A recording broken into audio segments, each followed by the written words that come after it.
The latest trailer for everyone's favorite web-slinging menace? Tony Stark's spoiled protege? And MJ's hopelessly love-struck Spider-Man is finally here, guys? After waiting what felt like forever, we've got just about a month left before the movie drops. Honestly, if they delayed this trailer any longer, we would have ended up watching it for the first time inside the theater itself.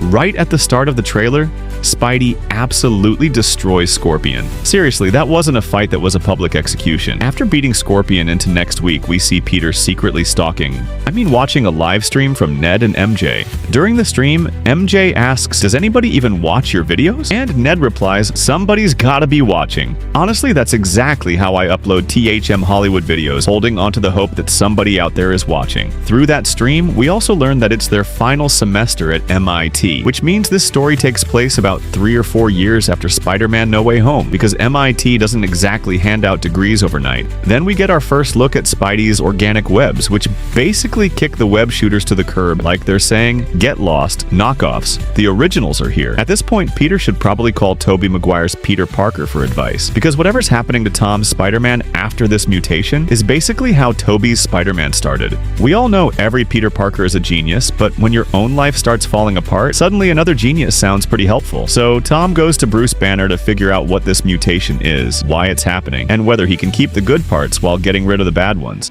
Bruce basically tells him, "You don't get the free item without buying the whole package. The good and the bad come together. That's how nature works." Bruce even shows Peter his gamma suppression device and says something along the lines of, "If you ever see me without this thing on my arm, just say Peter Parker on holiday and run." But then Bruce suddenly remembers, "Wait, who's Peter Parker?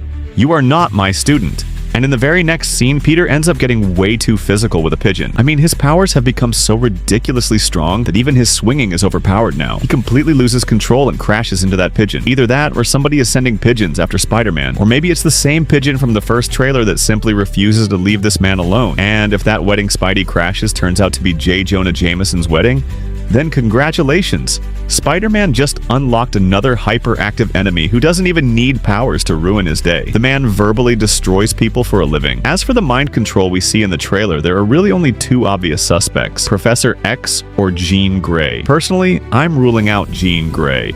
I genuinely think Professor X is in this movie. Seti Sink is new Professor X.